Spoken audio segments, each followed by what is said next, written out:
مجھے کچھ دے دے اللہ کے نام پہ، میرے بچے بھوکے۔ اس نے کہا میں عورتوں کو شوقین ہوں، تو رات گزار لینا میرے پاس آ، تجھے میں پسند کرتا ہوں پیسے دے دوں گا۔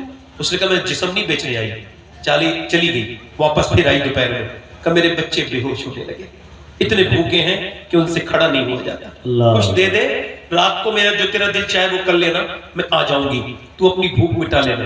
اس نے کہا ٹھیک ہے، پیسے دے کے چلی گئی۔ پھر رات کو آئی، کمرے میں بیٹھی تھی، اکیلی تھی، کوئی نہیں تھا۔ اس نے اس کے ہاتھ لگانا چاہا زنا کی نیت سے، جب ہاتھ لگایا کانپنے لگی، پوری طرح سے کانپنے لگی، پسینے آئے، رونے لگی۔ کہا کیوں روتی ہے؟ پیسے نہیں دیے میں نے تجھے؟ کہا پیسے ہی سب کچھ تھوڑی ہوتا ہے، ایمان بھی کچھ ہوتا ہے۔ کہا کیا مطلب؟ کہا ایمان یہ ہے میرا کہ میں سجدے کرتی ہوں تب بھی اللہ دیکھتا ہے، اور جب میں تیرے ساتھ زنا کر رہی ہوں تب بھی میرا اللہ دیکھ رہا ہے۔ تو میں اس سے یہی کہہ رہی ہوں، اگر میں ممتا کی ماری نہ ہوتی، اگر میرے بچے بھوکے نہ ہوتے، میں ماں نہ ہوتی تو کبھی اپنا جسم نہ بیچتی۔ یہ میری مجبوری مجھ سے جسم بکوا رہی۔ اے میرے رب، اے کریم بخشنے والے، مجھے معاف کر دینا۔ وہ ایسی روئی، اس کا دل دھل گیا، اس کا دل جو سامنے کھڑا تھا۔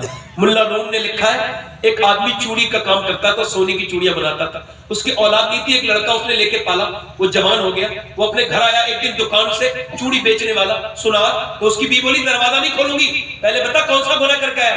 کہ نہیں میں نے کوئی گناہ نہیں کیا۔ دروازہ نہیں کھولوں گی، صحیح بتا۔ کہ آج ایک چوڑی پہنا رہا تھا ایک عورت کو، لڑکی کو، اس کا ہاتھ مجھے پسند آیا، میں پکڑے رہا اس کا ہاتھ، تو میں نے اسے دیکھا، مجھے یاد ہے اللہ دیکھ رہا ہے، میں نے چھوڑ دیا کہ بس اندر آ جا۔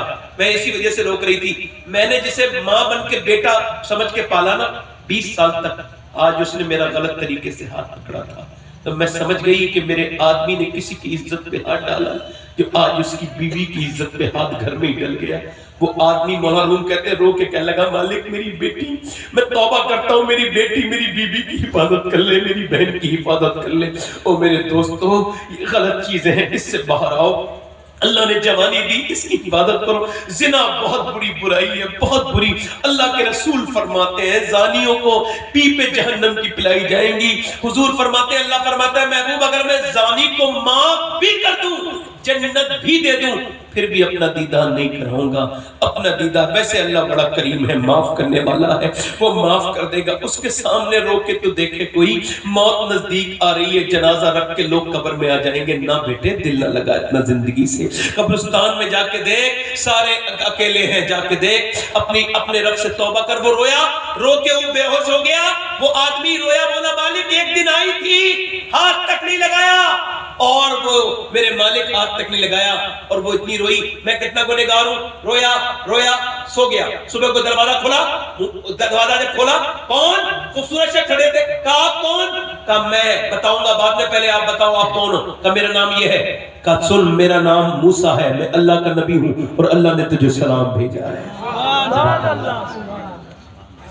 کہنے لگے مجھے سلام بھیجا ہے؟ کہاں؟ کہ میں تو اس علاقے کا سب سے گنہگار انسان ہوں، روز لڑکیوں کی عزتیں لوٹتا ہوں، ڈکیت ہوں۔ موسیٰ مجھے سلام نہیں آ سکتا نا۔ موسیٰ کہنے لگے تو رویا تھا؟ پوری بات بتائی، ایک عورت کو چھوڑا ہے اور رویا ہوں۔ کتنا رویا؟ کہ میرا پورا چہرہ بھیگ گیا تھا۔ کہ اللہ فرماتا ہے آدم کی اولاد اتنا رو لے بس کہ تیری آنکھ کا آنسو تیرے گال تک آ جائے، تجھے معاف کر دے۔ رو لے، موت سے پہلے رو لے میرے دوست، رو لے میرے بھائی، رو لے، اس کے سامنے توبہ کر لے۔ ہاتھ اٹھا کے بتاؤ حضرت کی موجودگی میں کتنے لوگ ہیں جو حضور کے نام پہ گردن کٹا دیں گے؟